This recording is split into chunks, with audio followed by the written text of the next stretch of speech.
Hello. Well, I did the thing you wanted to do. I'm sorry. Damn it. This episode wasn't even purposeful. Yeah, hold on. They're flowers. Woo! R.I.P. I'm announcing the death of Khalil. Yo, A&K after hours, let's set the vibe. Late night talks, real ones gon' ride. Kick back, unwind, no cap, no lies. Deep dives, throwbacks, culture analyzed. From cartoons to skate decks, movies to games. Breaking it down, no two takes the same. If it's classics or hidden gems in the mix, you know A&K finna put you up on this. We're going to talk about dads. And in the last episode that I have yet to post as of this moment, but it might be posted before this, we say Happy Father's Day because we filmed it on Father's Day. Happy Father's Day. So Happy Father's Day. And we're going to be talking about dads. Here's a gander, a proper gander, at some of the dads that we're going to speak on. Now, there wasn't a plan to this. More or less, we were actually working out, and I was just like, hey, let's talk about dads in cartoons and how do they afford everything that goes on. So we have a collection of dads that we like or dad figures. Probably dads we missed. Oh well, get over it. My dad's stronger than your dad, so it doesn't matter. My dad can beat your dad at rock, paper, scissors. Yeah, their dad was in the Army. My dad's ripped. So what are you guys going to do about it? Friend, who do you want to talk about? Talk about Cleveland. Past, no future, no universe. But still somehow a large, brightly colored promo for the Cleveland show. Hey, y'all! It's the Cleveland Show! Let's talk about Cleveland. Because Cleveland is the only black dad. So Cleveland is amazing. Cleveland is probably one of the better dads on this, but he's an unfortunate man. Yes. Cleveland Jr., he cares about it, loves him, he'll do anything for him. The one time in the Cleveland show he got really blinded and forgot about his own son is when he wants to coach the baseball team to the playoffs. Cleveland Jr.'s in shop class. Cleveland cheats by using Holt in the, everyone's name starts with an H. Oh my God, yeah, what the? Uses Holt as a starting pitcher who pretends he's a kid that wants to be a theater kid and he sings Rent. Oh, that song. So, anyway, Cleveland Jr. thinks it's okay to cheat because of Cleveland cheating, and then Cleveland finally realizes I'm setting a bad example for my son. So even in the episode that he was like the worst dad, he learned to be a good in the episode where Donna goes away and he has to take care of Roberta, and she doesn't think he'll be able to do it. He does it. He threatens that dude, do not take my stepdaughter out past 10 o'clock. But he does anyways, and he street races. Great dad! Yeah, no, he actually is a great dad. I'm glad you brought all that up. Because in my head, I was thinking about when he was just in Family Guy for the first however many seasons before getting his spinoff. I think 8.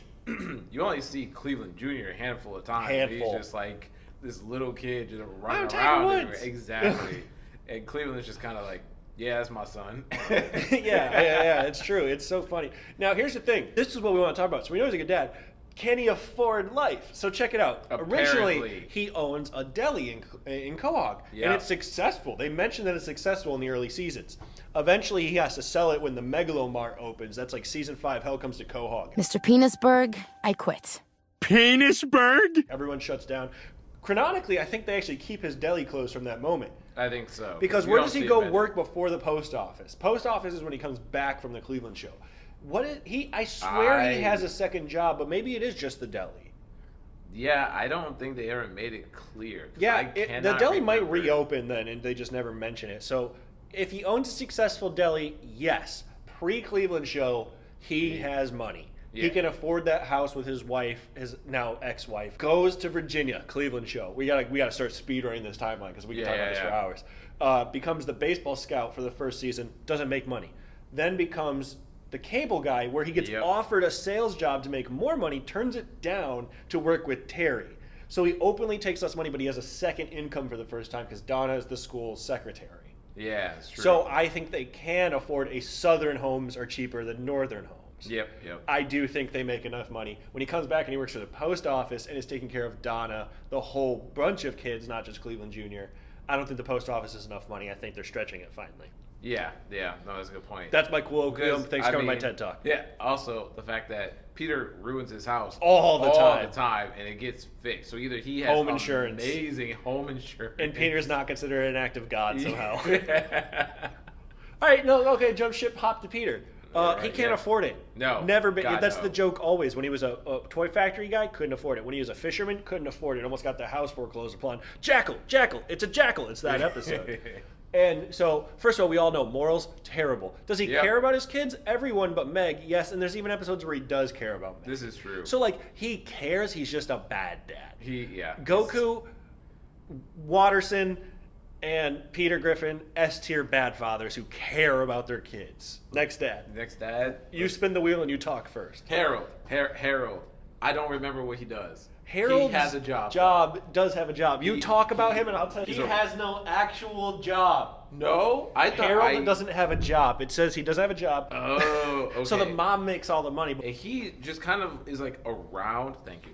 He's around, but like he's a bad dad. He's a bad He's not dad. as bad as Peter. He does let his son play with the Grim Reaper all the time. Yeah. But when he says, there's no more Dad Billy, it's just Mogar. He's a huge Kiss fan. He's in a band. Yeah, he's an awesome dad. Yes. And here's the best clip of him ever. We don't need to pause. I can edit us pausing. I'm not Dad tonight, Billy. I'm Mogar! Yeah, no, he lets Billy like explore. He gives Billy the freedom to do that stuff. Him and Billy are the same intelligence. They have the same size brain as well. They're just I think he's a good dad. I think he's not there, man. He's dumb. He's dumber than he's a dumb. bag of rocks. And so has no income. No income. So he's just there for fun. Let's move to a scumbag of a dad that nobody wants to talk about. Raymundo. Yeah. So that's Raymundo. Rocket Power's dad. He owns a restaurant. I was going to say he owns a restaurant, and right? the dad's the bartender and the owner. Tiki bar. It's like a tourism thing. That's how they get their money. He is not a good dad. He cares about his kids again. A lot of these dads are bad dads, but they care. He's a bad dad. He lets his kids surf in the ocean unattended constantly, lets them join contests all across the islands constantly. Yep. He doesn't check in on them. No, not He just at all. congratulates them constantly, which good, positive motivation and all, but I mean, not checking up, not keeping track. I do think that has to go down as being a bad. I think he's father. a bad dad. Yeah. He obviously, I do think he makes enough money to support the life. So I think he makes enough money to support his two kids. Their house is awesome, but it also looks like crappily made. Kind of like Lilo and Stitch's house. Okay. Like it's beautiful, but it's like really held together poorly. Yeah, I guess the restaurant would have to be doing well because it's a tourist restaurant. Yeah. So it's getting money. Plus, like tiki drinks probably cost like $25 a pop, dude. Oh yeah, we're talking about Hawaii. I would imagine that they put that in the show. The Hawaii being expensive. That's what I'm saying. So it's got I think he's doing fine. Let's go to two father figures. That being Captain Knuckles and Mung Daal. So you speak on Mung Daal, and I'll speak on Captain Knuckles. Yeah, I do think he's a good father figure. Quite honestly, I agree. He does his best to teach Chowder the things that Chowder is going to need in the future to be able to take care of himself. They're just both criminally insane in different ways. Yes. I mean, the show basically kind of makes him look like he's bad at his job, but he's also been doing it for like... He's like really good. He's renowned. Yeah, he's been doing it for like... And his main villain is round. Yeah. That's the one thing in the show that this gets me. It's like he's like 900 years old. I'm trying to think. He'll send Chowder on like runs to get things, but I kind of feel like it's more so just the episode where they can't find the delivery spot in the neighborhoods that are like downtown. Yeah, I think it's more so to teach Chowder just how to do some things by himself. How old do you think Chowder is? I think he's like 9. Chowder is he's like 12. Really? Yeah, okay. Between 9 and 12. So yeah, now tell me, so we know he's a good dad. What about, do you think Mung Daal's food empire is still good enough to support? Dude, that building's huge, and they rebuilt it like 7 times. In my head, like when I was a kid watching that show, in my head I would just think, oh, they must just be selling a lot of stuff in between episodes. Yeah, but they don't do that. Yeah, between episodes. That's funny. You're right. But yeah, they don't have like a bakery front. It's like order only. Yeah, yep. I'm going to talk about Captain Knuckles. Hands down the worst person on this list. Yeah, I'm other than like maybe Mr. Water. No, because Mr. Watterson cares. Captain Knuckles doesn't care about Flapjack. There's times where he gambled him away for candy, which is alcohol in their universe. Maple syrup is alcohol, and Bubby has to get him back. And Flapjack is like heartfelt, actually crying out like, Knuckles, why? Like, it's depressing rewatching it as an adult. But he's hilarious. If you grew up under Captain Knuckles, you're fine. If you make it to adulthood, you're probably fine. Which is nuts to say. You're not going to have a good job, but you're not going to deal with everyone and everything that comes at you. You have a solution in the worst of ways. Okay, some dads might think every day is Father's Day. But today, make him feel special and wish him a happy Father's Day just from you. I think we should talk about Stu. Stu, Let's talk about Stu. Stu Rugrats. So he's a toy maker, right? That's his whole thing. But he never sleeps. Like, he's addicted to coffee. Like, addicted. I think he's also an insomniac. Yes, I think they actually do bring that up. I think there's like a whole episode. Because I mean, a lot of what's in that show is about like how the babies perceive adult issues. Yeah. His dad was a war veteran, right? The grandpa, yeah. Yeah. Grandpa's a war veteran, and Stu himself becomes a toy maker. They never really get such a dynamic. Yeah, they never really get to how well his toys sell. There's an episode where like one really pops off, and I remember it being huge because even Chucky's dad is like really excited for him. Can afford it. Yeah, if he gets residuals or royalties for that first pop off, I guess he could. Yeah, their house is huge. I mean, the mom has an income too. Oh, she does? I'm pretty sure she's some kind of. Who babysits them? Good question. Angelica's not old enough. No. But she's always the one selected. So who's actually babysitting? You know what it is? Oh, it's the grandpa, and Angelica's there. It's typically the grandfather who is asleep. Always. And so that's how they get out of the cage. Yeah. Yep. Never mind. Yeah, I mean, Stu's a great dad. I think he's probably one of the best dads on this list. I think so. I think we're going to have a bracket off, and we'll go over there. Don't worry, everyone. We'll go over there for the bracket off. Bracket off. Bracket off. Mr. Dad. Mr. Dad is one of the greatest and funniest dads on this list, but probably one of the worst parents ever, so much so that his son gets fairy godparents.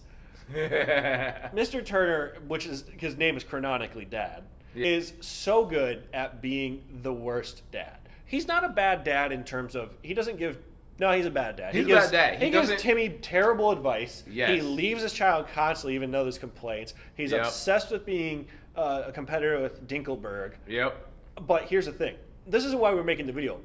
This is the man that made me want to make the video. We were talking about Peter and Stan, but I was thinking about him, and I was like, oh my God, Timmy Turner's dad sold pencils.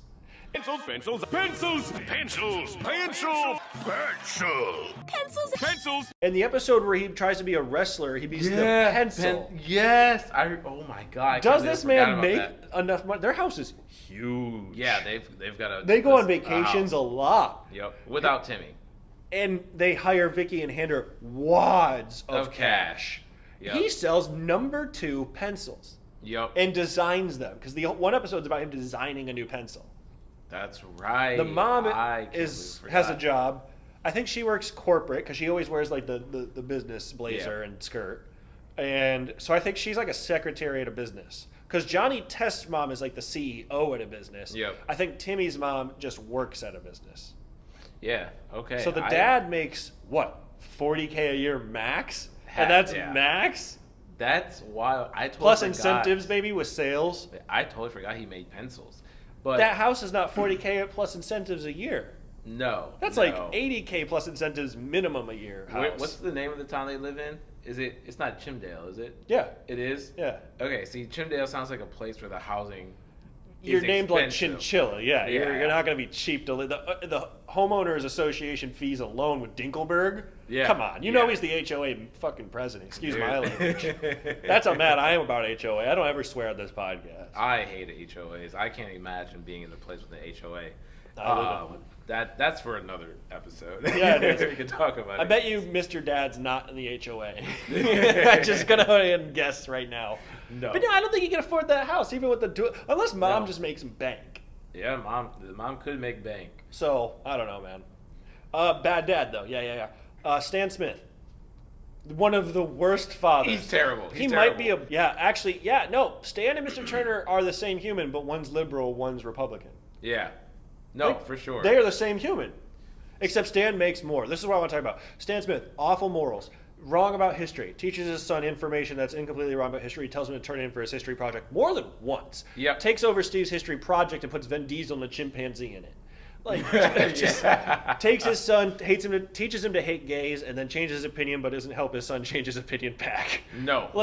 Stan's the worst. He hates his daughter. Hates everyone in his family, even his own wife half the time. Same with Peter, though. Bad, awful. He's probably the most accurate financially, though. Yeah. He's a high-level CIA agent. Not anymore. He now does paper pushing. He openly admits it. Doesn't go to work. He's more part-time in later seasons. It's openly known. Yeah. But in the beginning, he's probably raking in $150K a year. at his level. He's doing missions. Yeah. So he's probably getting incentives for doing the missions. Okay, let's even say $125K a year. But if you go to a mission to Guam and you take out a leader, you're probably getting $50K. Yeah. You know what I mean? Easy. And he pretends he's poor, but I think that's because he's Republican. Yeah. I was gonna say, like, honestly, the house itself isn't. It's gorgeous. Though. It's nice, not big, it's but not it's big. It's a nice Virginia home without the plantation porch. Exactly. It's like what it is. So it's like it is gorgeous. So he definitely can afford stay-at-home wife, 2 kids. Yep. The one daughter has a job. Well, we also got to factor in Jeff, Roger, and Klaus. Well, Roger has infinite money glitch. Yeah, we know Francine doesn't get any money because she spends it on drugs and raises school buses, and she just carries around a brick. Awful dad, but good financially accurate. I think that's very proper. I think when it comes to he drives the SUV, Francine has her own car that she doesn't drive that much. I think it's the most accurate in terms of financial backing, other than original Cleveland successful deli. Yeah, honestly, I think so. I love this. I love that this is what we're talking about. We're so old. Okay, on to the good dads, pretty much, right? Because Mr. Watterson, let's just dip real fast. Okay. Same thing we've said about some of the others. He's the same as like Billy's dad. He cares a lot. Yes, he does. But he's just a terribly dumb human, beyond belief stupid. Homer Simpson's in the same category. He actually does care about Bart and Lisa quite a bit, but he's also just an absolute buffoon of a man. And I would compare Hugh. No, Holt. Harold. We got Harold. Homer. Harold, Homer. That's crazy that these are all named in Mr. Watterson. Okay, so which is also his name is Harold. Is it? Yeah. Oh. Every cartoon dad starts with an H. It's nuts. Or Hugh, Stu, they're all similar. Okay, so I would put Harold, and Homer in the exact same category. They definitely don't make enough money.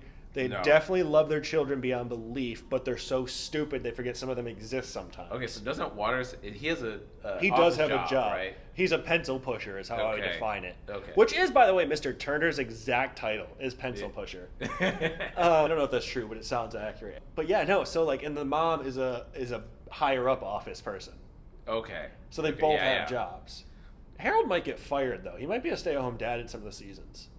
I feel like I remember an episode of him getting fired. Yeah, I definitely, because he's lying to his wife the whole time. I actually watched that with my students one time, so yes. Anyway, those guys are the exact same dads. Would you agree?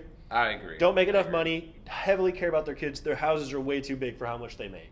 Yeah. Just hands down. Okay, I'm just kind of thinking about this because... Also, there's no way Homer and Mr. Watterson have insurance. Not even just home insurance. Auto, health, go ahead to the same dads. We're now moving into good dad territory. So I think we go build a bracket and come back.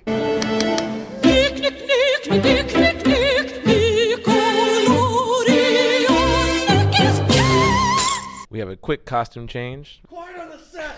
We apologize. Christian Bale during the filming of whatever movie he went on. I am. I'm a good guy. But do you just walk around on sets ruining shots? I make them better. I don't come around and mess with your lights between shoots. Oh my God, are you asking me out on a date? Jesus Christ. Oh. All right, so here's our bracket. It is an 8 seed. Now, Ned Flanders is the 1 seed, so he gets a bye. Let's start with the most highly contested closest number range of 7 and 5, only 2 putting them apart. Professor Utonium and Doofenshmirtz, both scientists, both have daughters. One has 1, one has 3. One has superpowered daughters. The other has one that's trying to go to college. All right, you got to hear me out here. Doofenshmirtz. Okay, we all know him. He's a silly dude. One of the most amazing dads, I think, that you could call an evil scientist because he cares about his daughter so much. I'm thinking about the birthday episode when she's turning 16 actually in this episode. Now she is Mr. Krabs could never. No. His birthday for his 16-year-old Pearl was terrible. Yes.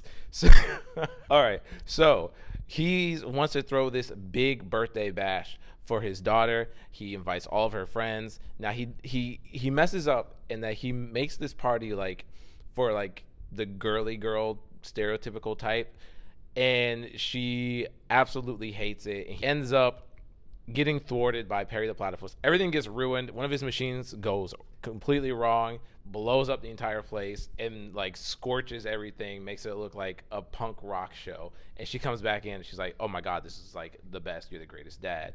He also checks in on her. A lot. Professor Utonium has 3 superpowered daughters. They're younger than Doofenshmirtz, so you can argue that his is more complicated because her problems, he's got to deal with elementary students with powers, Mason. And so their name's Khalil. And so what's important to understand is he has to clean up after them. Who knows how high his insurance is? Yeah, he's a professor, sure, but doesn't mean he has unlimited money glitch. So here's the thing. He created them too. I think the younger is the only reason he would surpass. They're both very passionate fathers that will do anything for their daughters. In fact, there's a whole episode about evil Professor Utonium, and the girls are so distraught. Like, it's depressing to watch an adult seeing these little girls realize that something's wrong with their dad. It's crazy how good of a connection they have. And that's going to be my argument, is that episode of how terrified his daughters are when he acts slightly different. That's my case. And I'll rest it on that. There's so much more, but I'm going to hands down use that episode as my example.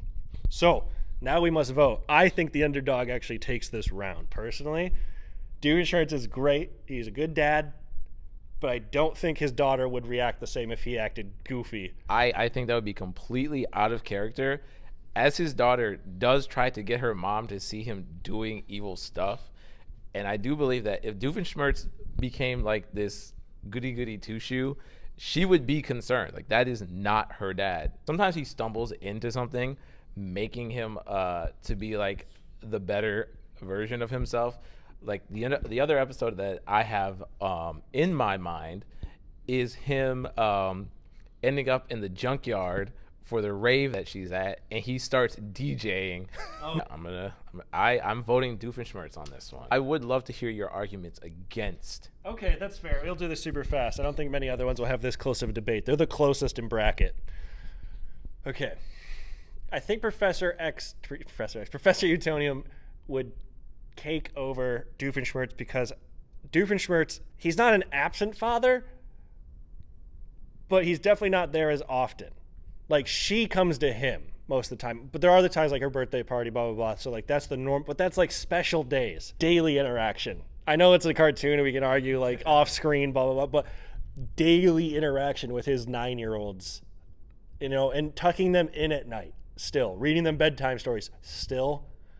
He has to cook for them still.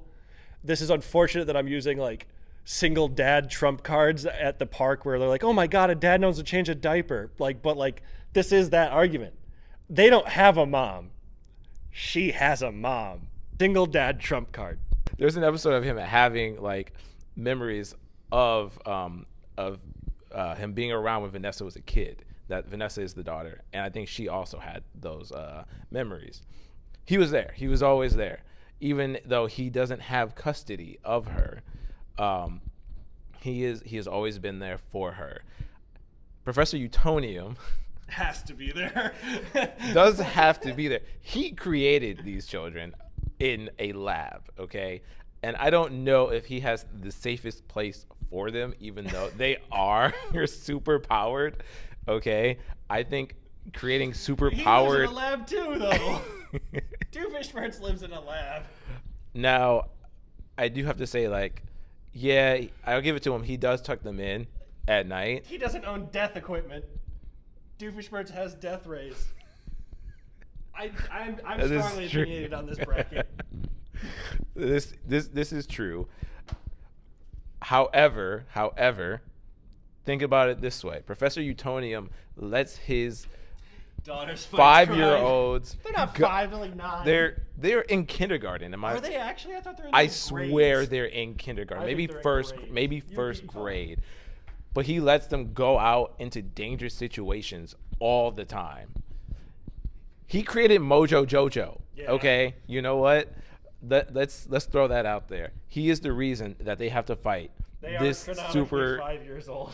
See, I wasn't wrong. I'm telling you, Doofenshmirtz is the better father here.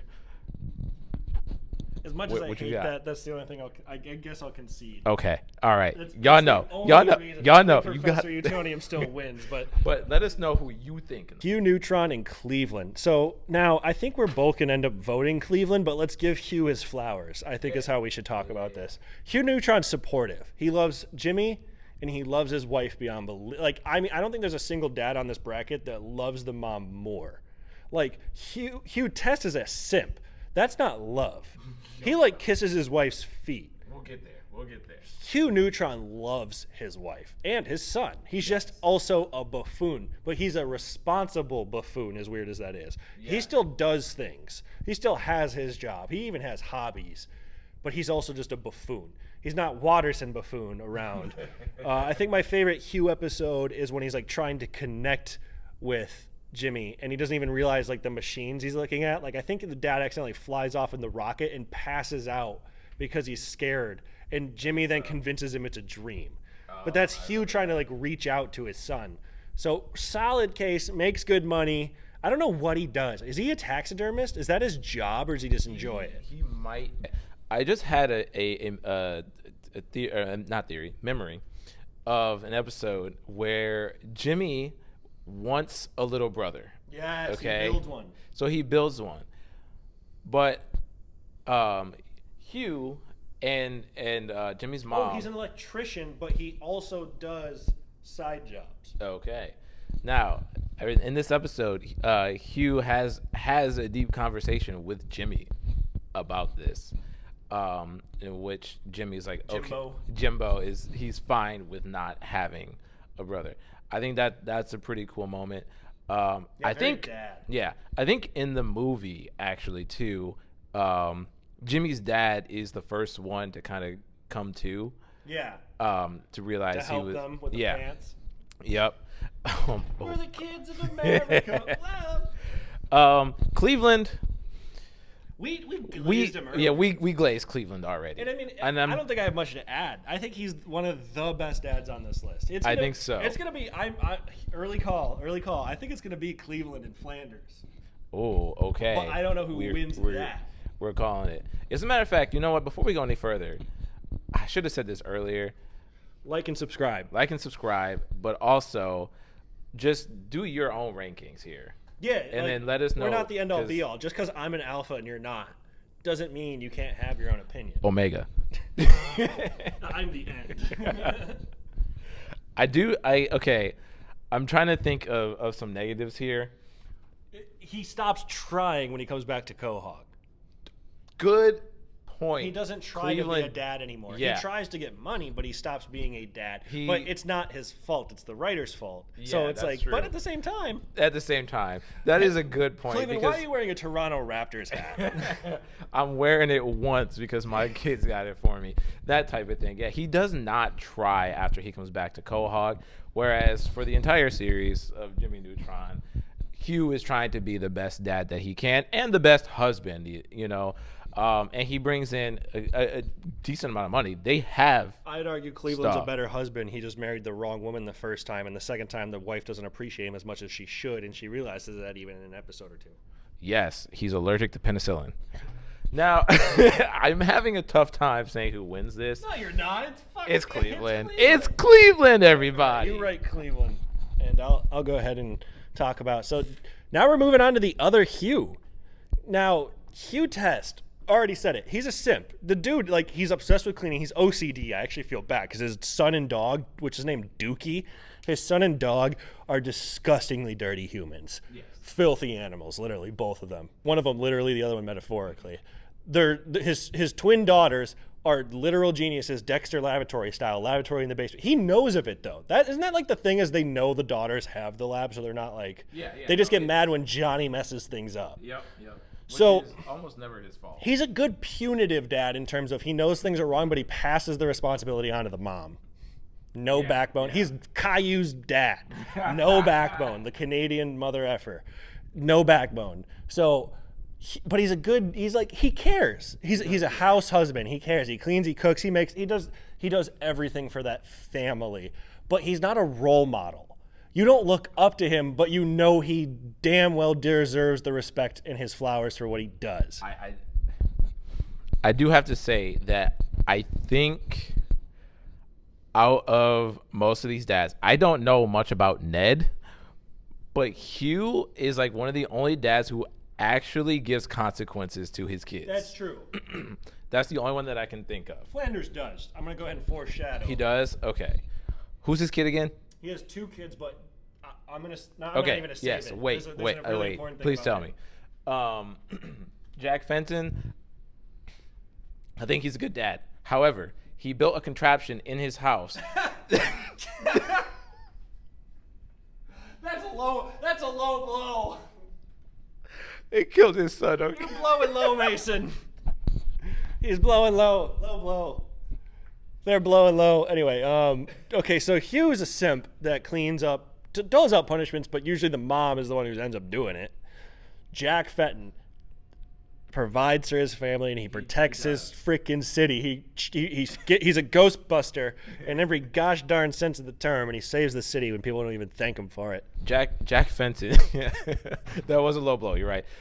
He tries to do stuff with his family. He does. He does. Goes on vacations. He is trying to get in them. the ghost expeditions. Yep. He tries to get them to. This man does not. No. This man cleans. He cleans, plants. He works in his garden. He has a dog named Dookie. And I think I am gonna have to go with Jack Fenton on this one. Jack Fenton. Throw him on the board. All right, Jackie boy. All right, this is a fun Final Four. Ned Flanders, Dr. Doofenshmirtz, Jack Fenton, and Cleveland Brown. What a bracket. All right, so let's start on this side because that's. Well, no. Okay, let's start on the flush side. I'm going to tell you all the reasons why Ned wins. We heard your argument for Dr. Doofenshmirtz. All right. Ned Flanders, his 2 sons, saw their mother die, not saw, but their mother died. He becomes a single father, takes care of them. He's a church man. He's actually like, besides the pastor, he's like the #1 guy in the church. So he helps all the townspeople, not just his own family. And he's a single dad. He's a left-handed man who owns a store exclusively made to make left-handed people's lives easier. All he does is work for others. There's one episode in the whole entire 25 plus seasons of The Simpsons where he snaps. And even after the episode ends, he goes back to normal and people are so okay forgiving him because of how helpful he normally is. That's how important he is to others. Simpsons, Lisa, and Bart need a father figure. So who's normally there? Ned Flanders. In the movie, he's the guy that lets Bart come across, gives him hot chocolate, like teaches him lessons, teaches him how to fish, takes his time with Bart. There's episodes about it too. He's not just his kids' dads, he's a dad. Responsible man, makes good income somehow. It's actually because of Homer that he makes good money, and it's on accident. Homer wanted to close him down forever, accidentally made him successful. Okay. He gives everything to Homer. Even though Homer never returns anything, he's asking for like 20 seasons now to get his lawnmower back. It's just like he deals with everyone and everything. He teaches his kids. He's very Christian, so if you're anti-religion, you would hate him. But like in this world, he's one of the sweetest men ever. There's no better dad. I can only debate one other person with him. He's never done anything wrong.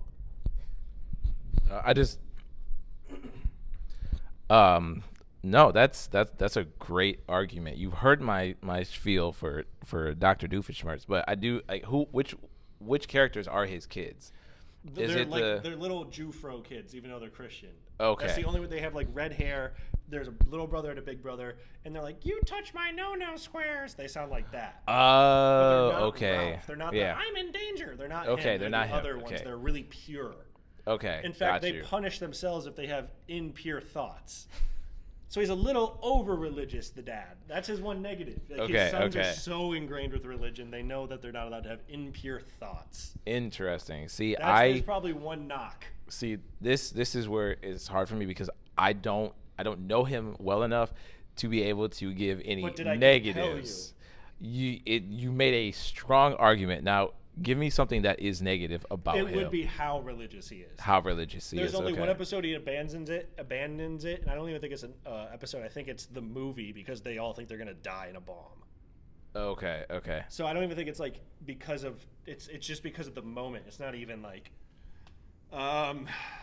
he's over censored. There's episodes where he gets things taken down or around town because it's censored. So he's like. He's that religious. That would be his actual knock. Okay, he doesn't tell others to convert, but he's like, "Hey, okay, so no swears." So yeah, that is a negative, but that's more of a It's a positive negative. It's a personal thing. It's thinks not he's being good. It's not him being a bad dad though. So I will give you that.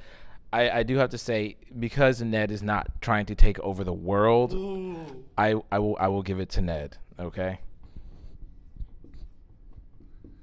All right, you lead off. Jack Fenton, big old boy, versus Cleveland Brown, doughboy. Whew, Jack Fenton versus Cleveland. I think we have to do this. Name all of Cleveland's negatives. Okay.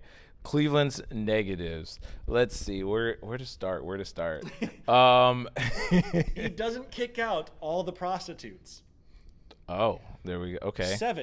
7 prostitutes. Peter, you and 5 of those prostitutes get out.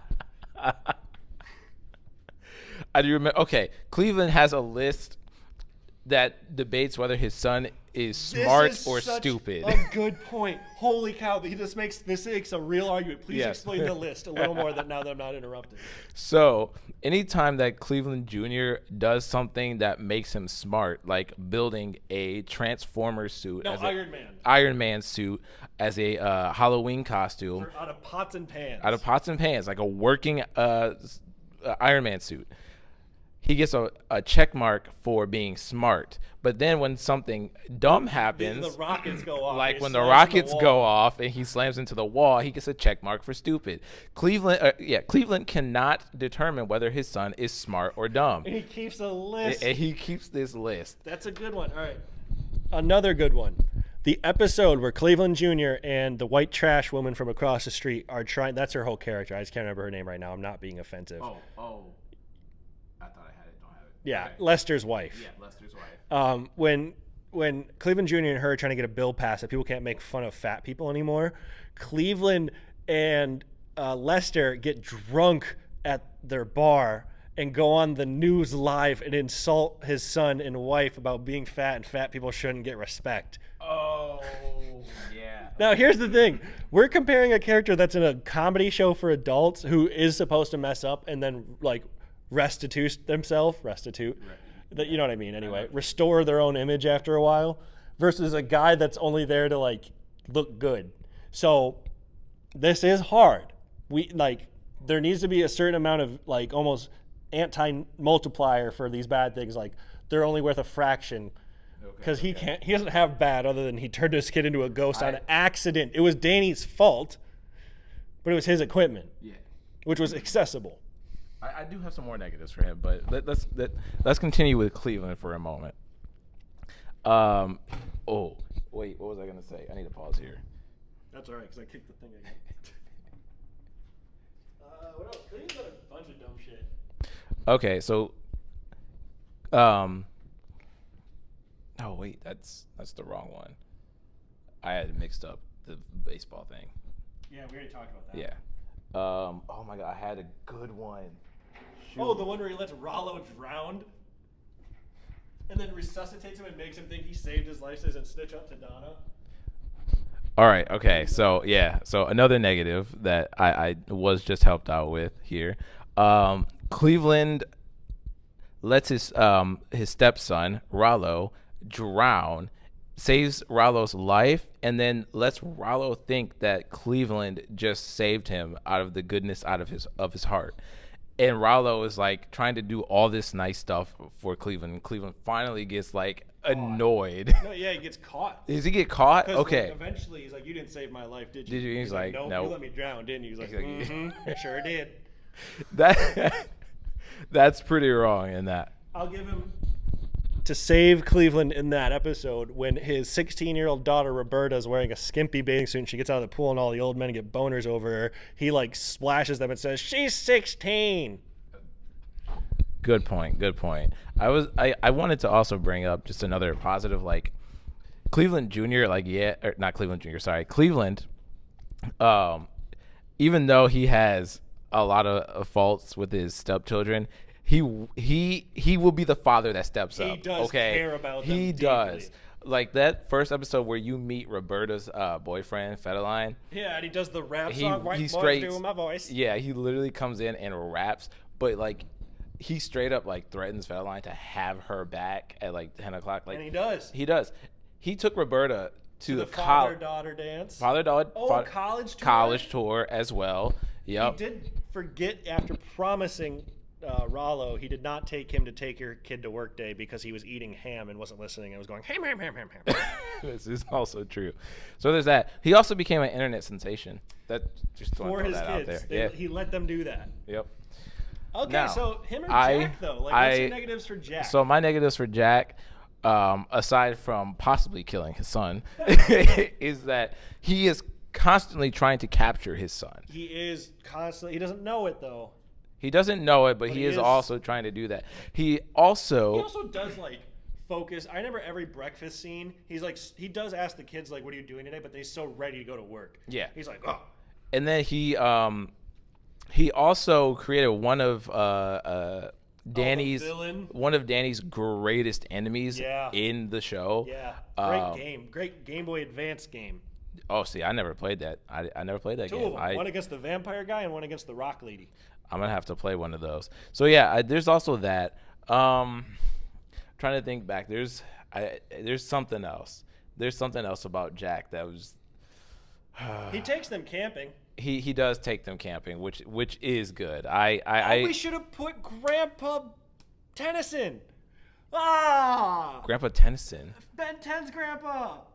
Oh my goodness! Oh, yeah, he messed up. Right here. Yeah. Jack could have went fist for fist. Oh, that's a good he's a point. Plumber, which is the alien hunter. Oh, they're the same guy. That is a good point.